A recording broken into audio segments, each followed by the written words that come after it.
I'm real proud of the products I make.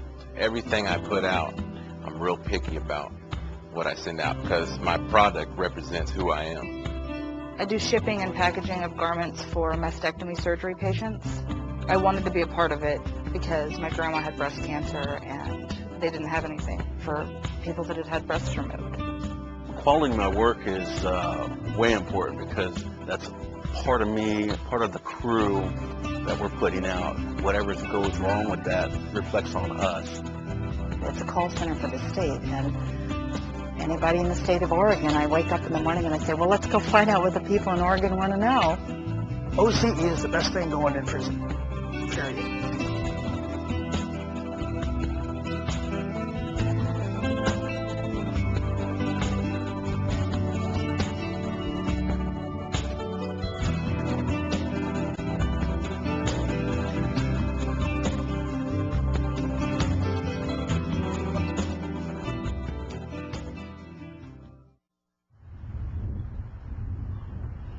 The Oregon State Prisons. Beyond these tangles of razor wire and bar-covered windows lies an isolated world full of dark pasts, troubled lives, and unthinkable crimes. Those who land here will find themselves on a new life journey, a journey that begins when they cross the threshold, lose their freedom, and face the fall. Intake is an amazing, it is the most horrible thing you'll ever live through. To become an inmate and to land in prison, and that's why they call it falling. You do fall, and you fall hard.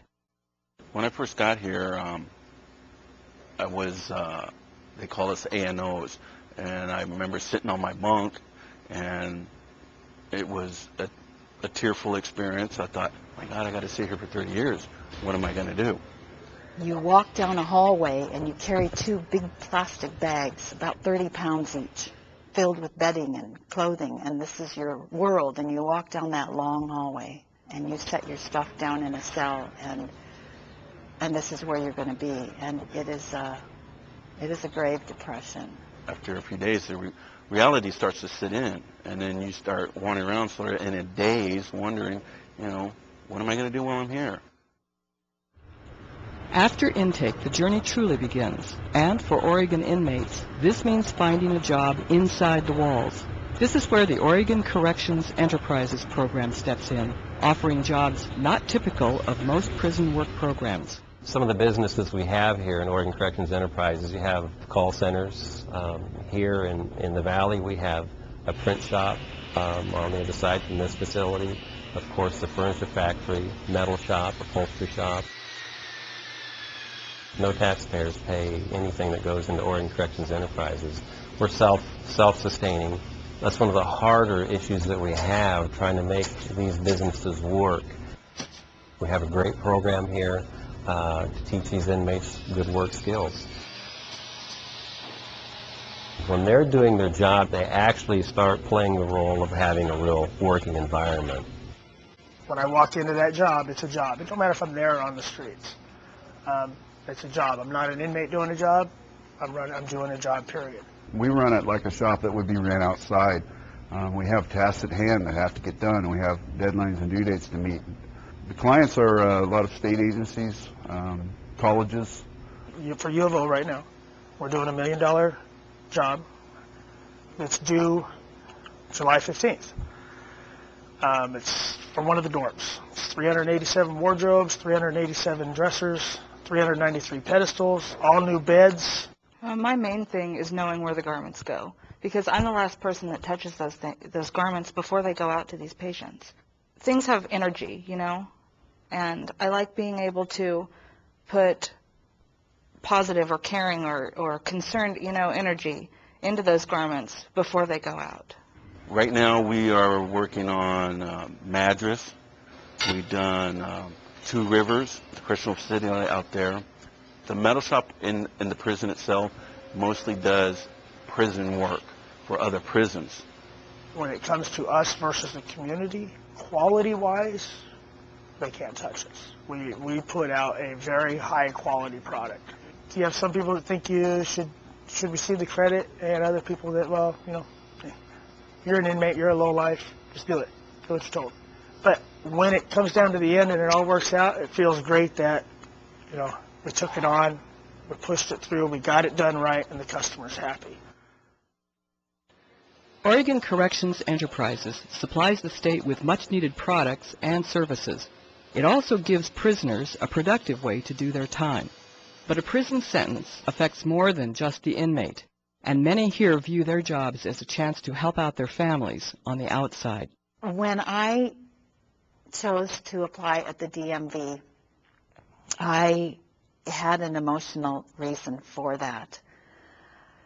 I was in visiting one day, and there is a woman who worked there. She had a daughter with the same name as I did, and so she would always watch my daughter. And one day she came up to me and she said, "Baker," she says, "she's too skinny. What's going on with your daughter?" And so I asked my daughter later that day, I said, what's going on with you? Are you losing weight? She says, "Mom, I'm hungry." And it just killed me, because I had just fallen into prison. She was 18. She had lost her home. She was just supporting herself. And I thought, okay, that's it. I walked back to the unit. DMV was hiring, and I filled out the application. I have one goal, and that is my kids. By having the OCE job, I send $50 every month out to my kids. That goes to my mom. I buy all the bicycles, all the big ticket items they need. I may not be able to do much financially, but I send her $50 a month, and that's all her shampoo. It's her, you know, paper towels, and it makes her believe that I'm willing to do anything I can. If this is all I have, she can have all of it, and it's made a big difference in our relationship. The way that the phone system is set up, it costs me like $15 for a 20-minute phone call, and so I'm able to send money to my phone account because my family, they can't collect calls on their phone, and so I can call and I can talk to my daughter a few times a month so that she knows me, so that she can, you know, she can hear my voice and know that I'm thinking of her. Many prisoners are here only temporarily. 95% will leave these walls someday and live in freedom on the outside, where their success will depend on the skills they learned in prison, skills like those gained through the OCE experience. If we can get a future, we're going to be okay on the day-to-day while we're in here. If we know when we get out, I'm going to be able to do this, this, and this. I have a friend who's in the hair design program. It changed her whole life, because now she knows she's going to be able to support herself. She's going to have a way to have her daughter be proud of her. I'm grateful that I fell into OCE, that it took somebody to see something in me that I had and give me a chance and an opportunity to better myself and to show that the person I came in here as is not the same person I'm going to leave as. If I use the skills at OCE that I've learned at OCE, I should be able to get about $30, $32 an hour. I want to have a job that's going to pay me great money, and that the community doesn't have to worry about me no more. That I'm not going to go out there, get back into drugs, and break into your house and break into your car and be the same person that I was when I first came in here. They ain't got to worry about that no more.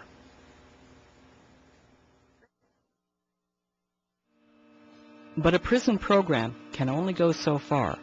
Success on the outside comes from within the inmate. They must face their past mistakes head on. My husband went into the restaurant to start the après-ski portion, and when we went down the hill, he had been drinking quite a bit. In 1984 is when I went to prison. I was over at OSCI for 10 years. I was out for 3 years. I beat a girl up. Me and another girl beat a girl up, and it was pretty bad. She didn't do anything to deserve what happened to her. Somewhere down the hill, we switched drivers. I got a parole violation, and now I'm back here.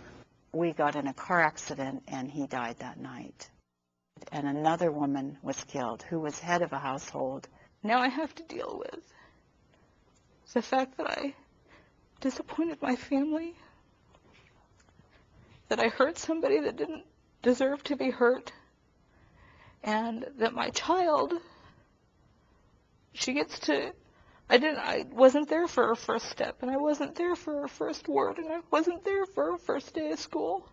You develop sort of a walk in here. You try to keep your dignity. And if you're smart, you'll take that time to really reach in and figure out, why am I here? What personal choices came together to make me arrive here? And you take that long, hard look in the mirror. And if you don't, you're crazy. I go to work, and I don't just stand around at work. I actually get stuff done when I'm there, and I do have good work ethic, and I'm trying to make positive changes, and I'm trying to be a better person, and I'm trying to be a better parent, and I'm trying to be strong. The person is not sincere in changing, you're not going to get them to change, whether you put them through a program or not. There's really good skills available if a person wants them, but nothing is handed to you. You have to want to learn. So, prison life goes on. Inmates wake up each day, eat breakfast, go to work, like the free people outside. There's no guarantee for success, only time to think, learn, and act positively, with hope that the choices they make now will lead them far from the troubled pasts that put them behind these walls.